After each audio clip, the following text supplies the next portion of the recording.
ከትሎ ህፃኗ የምትመልሰው ምላሽ እንዲህ ተመልከቱ። እኛ ከሞት አልተነሳችም እንላለን። ይሄ ማዋረድ ነው። ቤታችን ተነስታለች፣ እንኳን ደስ ያላችሁ። ሞቲቷ አላስቀራት። ማማዬ፣ አቤት። ዛሬ ምን በዓል ነው? የእመቤታችን የቅድስት ድንግል ማርያም ትንሣኤና ዕርገት። እመቤታችን አርጋለች እንዴ? አዎ፣ ልክ እንደ ልጇ እንደ ኢየሱስ ክርስቶስ አርጋለች። ማርያም መቼ ሞተች? መቼስ አረገች? እስኪ ንገሪኝ።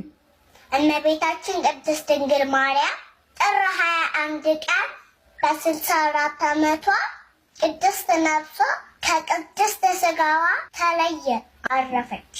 በዚህም ጊዜ ሐዋርያት የማርያምን ሥጋ ለመቅበር በሚወስደው ሰዓት አይሁዶች አያቸው፣ እንዲህም አሉ፣ እነዚህ ሐዋርያት ኢየሱስ ተነስቷል ብለው እኛን አሳፍረውናል።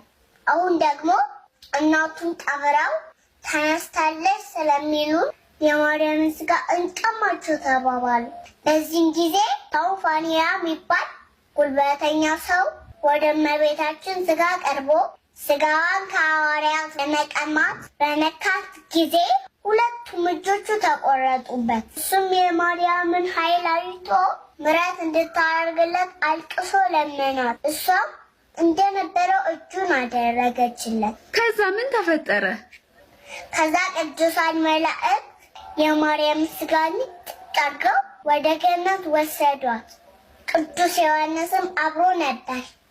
ሐዋርያው ቅዱስ ዮሐንስ ዕለት ዕለት በገነት የማርያምን ሥጋ እያጠነ ያከናውን ነበር። ወደ ሐዋርያት ሲመለስ የእመቤታችን ሥጋ ወዴት ነው አሉት። እሱም በገነት እንዳለ ነገራቸው። እነሱም እኛ ምንድነው እና ሥጋዋን ተሰጥቶን እንድንቀብራት ሱባኤ እንግባ አሉ። እሺ፣ ከዛስ? ነሐሴ 1 ቀን ሐዋርያት ሱባኤ ገቡ። ከሁለት ሱባኤ በኋላ ነሐሴ 14 ቀን ጌታችን መድኃኒታችን ኢየሱስ ክርስቶስ የማርያምን ሥጋ አምጥቶ ሰጣቸው። እነሱም በጸሎት የእመቤታችንን ሥጋ ቀበሯት። ከዛስ? ከዛ በሶስተኛው ቀን ነሐሴ 16 ቀን እመቤታችን እንደ ልጇ ተነስታ አረገች።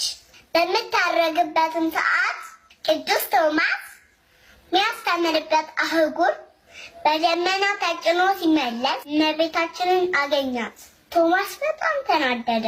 ልጅሽ ሲነሳ አላየሁም፣ አሁንም ያንቺን ትንሣኤ ሳላይ ሁሉም አይተው እኔ ለምን አላት። እሺ፣ ከዛስ? እመቤታችንን ትንሣኤን አንተ ብቻ ነህ ያየኸው፣ ወንድሞችህ አላዩ፣ ለምልክት እንካ ብላ ሰበኗን ሰጠችው።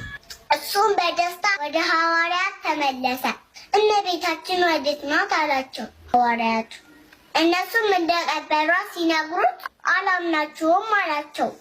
እነሱም ድሮም አንተ ተጠራጣሪ ነህ፣ ልጇንም ሲነሳ ካልነካው አላምንም ብለህ ነበር። እና መቃብሯን እናሳየ። የእመቤታችንን መቃብር መቆፈር ጀመሩ። ሲቆፍሩ እመቤታችንን አጧት። ቶማስን አትደንግጡ፣ እኔ ስታረግ አግኝቻታለሁ ብሎ አረጋጋቸው። ለምልክት ይኸው ሰበኗ ብሎ አሳያቸው። እነሱም ሰበኗ ለበረከት ተከፋፍለው ወደየ አህጉረ ስብከታቸው ተመለሱ። በዓመቱ ነሐሴ 1 ቀን ሱባኤ ገቡ። ነሐሴ 16 ኢየሱስ ክርስቶስ ወደ ሰማይ አወጣቸው። እነማንን? ሐዋርያቶቹን። ከዛስ? ንግሥቲቱ ቅድስት ድንግል ማርያም በልጇ በኢየሱስ ቀኝ ተቀምጣ አዩአት። እርሷም ባየቻቸው ጊዜ ባረከቻቸው። ሰበኑ እኛ እናየዋለን እንዴ? ሰበን የት ነው የሚገኘው አሁን? ሰበኑ ለእኛ ክርስቲያኖች እንድናየውና ምልክት እንዲሆነ ዲያቆናት በሚይዙት በትልቁ መስቀል ላይ ታስሮ እናገኘዋለን፣ ከስር ማለት ነው። እሱን ስናይ የማርያምን ትንሣኤ እናስብ። እመቤታችን ተነስታለች፣ እንኳን ደስ ያላችሁ።